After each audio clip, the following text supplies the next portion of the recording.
Bienvenue sur Africa 24 dans cette nouvelle édition de l'Africa Tonight. Voici les titres de l'actualité.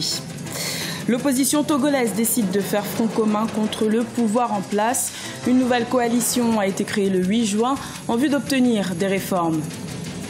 La Guinée abrite la 44e session du Conseil des ministres de l'Organisation pour l'harmonisation en Afrique du droit des affaires, une première pour Conakry depuis son adhésion en 2000. À la rencontre d'une jeune Zimbabwéenne de 12 ans, championne de motocross, Tania Muzinda est la motocycliste la plus décorée du Zimbabwe depuis l'âge de 5 ans. Mais tout d'abord, en Mauritanie, le référendum sur le projet de révision constitutionnelle a été reporté de 3 semaines. Initialement prévu le 15 juillet, la consultation se déroulera finalement le 5 août. Cette décision émane du gouvernement qui désire une meilleure organisation de ce rendez-vous électoral. Rappelons que ce projet de réforme avait été approuvé par l'Assemblée nationale et rejeté par le Sénat en mars 2017.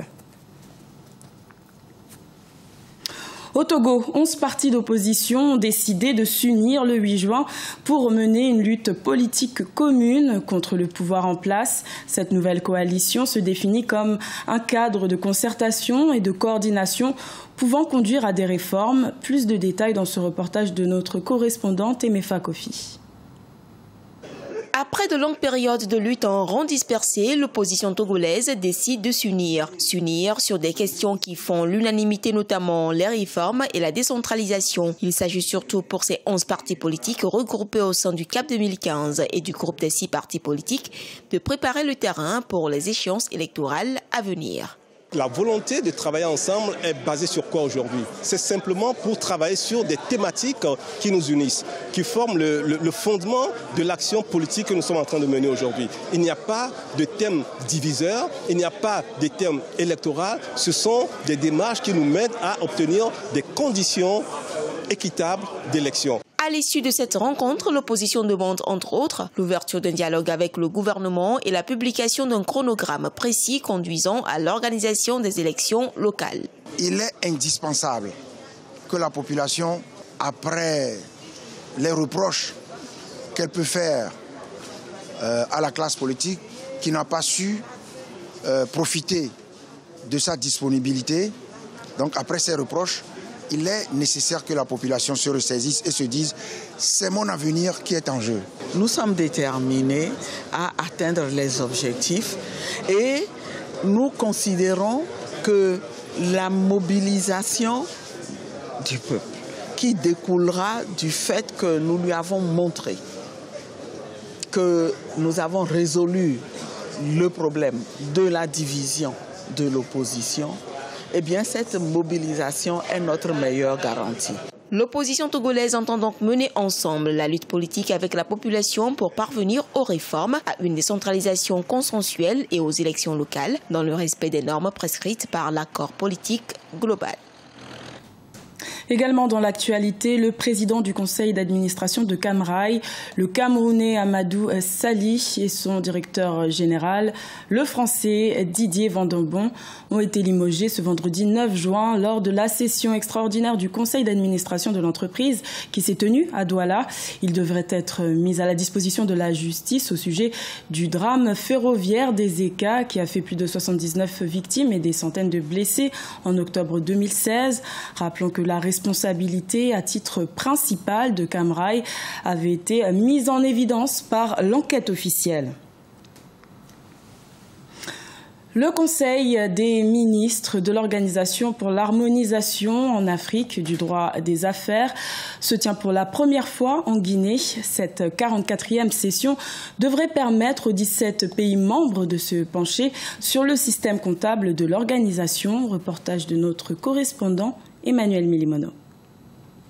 Faciliter les investissements dans les pays africains, rien de tel qu'un cadre juridique uniforme et attractif tel que visé par les 17 pays membres de l'OHADA. Réunis en session ce jeudi 8 juin 2017 à Conakry, les ministres en charge de la justice et les ministres des Finances délibèrent sur le projet de règlement relatif à l'harmonisation des pratiques des professionnels de la comptabilité et de l'audit.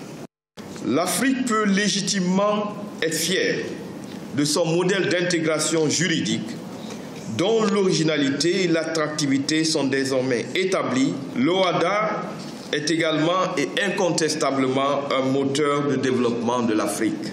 Il est évident que pour une entreprise qui exerce ses activités dans plusieurs pays, l'unité des règles applicables facilite considérablement ses opérations, qu'il s'agisse de son organisation juridique, de son fonctionnement ou de ses échanges commerciaux et financiers. Cette rencontre se tient en prélude à l'entrée en vigueur très prochainement du nouvel acte uniforme relatif aux droits comptables et à l'information financière.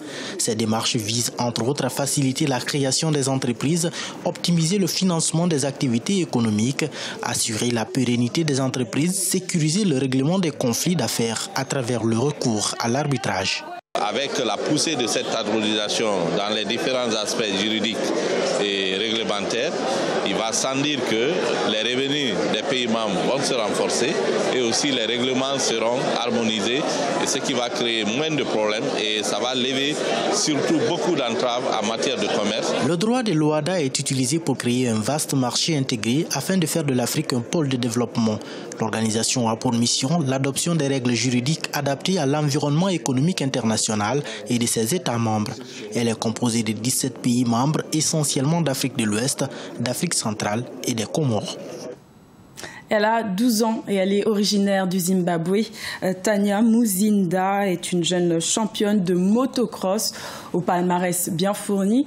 Cette championne espère désormais conquérir les plateaux africains et internationaux. Un portrait à découvrir avec Siamlo Victoria Seji.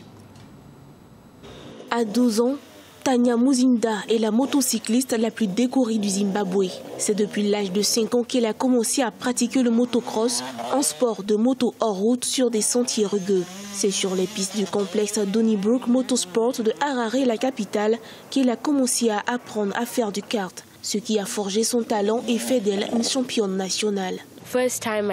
Mes débuts étaient assez pénibles et j'ai même failli abandonner. Mais grâce aux encouragements de mon père, j'ai réussi à en arriver là aujourd'hui.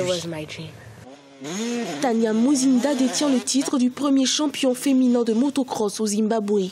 Elle a déjà ravi d'autres prix, dont celui de l'adolescente sportive de l'année 2016. Aujourd'hui, elle représente pour sa génération un modèle de réussite au féminin. J'étais heureuse d'avoir reçu le prix de l'adolescente de l'année dans mon pays en 2016. En Afrique du Sud, je n'ai pas gagné la compétition, mais j'ai reçu le prix de la meilleure cavalière parce que j'étais la seule fille sur 20 garçons et cela m'a donné assez de joie. Si vous allez faire un sport masculin, faites-le sans rien changer de votre féminité. Vous êtes sportive, mais sur le tapis rouge, gardez votre belle robe. Ne laissez personne vous décourager. Encouragée par son père, Tanya reçoit de temps à autre du soutien de la légende féminine du motocross, l'Italienne Steffi Bow. Au cours du Tour d'Europe 2016 et de championnat de motocross en Italie cette même année, l'espoir du Zimbabwe a pu se frotter à des figures comme Tony Caroli. Son rêve est de porter le titre de première athlète de motocross féminin d'Afrique avec un palmarès riche en trophées à l'international. À la rencontre de l'artiste gabonaise Massi, une chanteuse au genre musical tradi moderne, un style très apprécié par les mélomanes gabonais. Son portrait avec Douglas Toutoum. Formé dans une chorale dès son très jeune âge, l'auteur, compositeur et interprète Massi, la vingtaine révolue, n'est plus à présenter au public gabonais. Depuis 2007, cette jeune artiste s'est spécialisée dans le genre musical dénommé le tradi moderne. Grâce à son talent, l'artiste Massi a contribué à faire imposer ce style musical basé sur un mélange variété de musique traditionnelle et moderne. Elle compte aujourd'hui à son actif 2 albums et un single. Le single, je l'ai nommé Njami, qui était une présentation officielle à Dieu pour montrer ce que j'allais faire et le cheminement que j'allais entreprendre. Après, j'ai pris un album que j'ai nommé Ma Force pour montrer quels étaient mes talents, mes petites forces et tout ça, et mes faiblesses. Après, je suis allée à un album de 14 titres que j'ai dénommé Tambour. Tambour qui était un instrument de communication qui permettait de relayer des informations des villages en village. Et j'ai voulu comme ça donner cette belle image à mon album Tambour, que l'information aille de village en village, que l'information soit relayée comme ce matin avec vous. Au Gabon, les artistes ne vivent pas encore de leur art, mais cela n'ébranle en rien leur passion. Pour preuve, chaque semaine au moins, un nouveau produit est diffusé sur les ondes de radio et de télévision nationales. Outre la musique, Massi est une femme socialement engagée. Aujourd'hui, elle milite pour l'émancipation de la femme et l'égalité des genres. Bon, mon rêve le plus immédiat, dès qu'on parle de rêve, c'est qu'en Afrique, les femmes soient de plus en plus scolarisées. Ça, c'est dans le domaine social que j'ai. Donc, les femmes soient de plus en plus scolarisées. Et sur le plan musical, c'est que ma musique se fasse entendre sur le plan planétaire. Massi rêve de conquérir les plus grandes scènes du monde et souhaite apporter sa contribution d'une manière significative à la construction d'un monde meilleur. Un monde sans violence où l'amour est partagé sans modération. Elle est mariée et mère de 2 enfants. Ce journal a été réalisé par l'ensemble de la rédaction. Merci de votre fidélité. Retrouvez dans un instant une nouvelle édition de l'information sur Africa 24.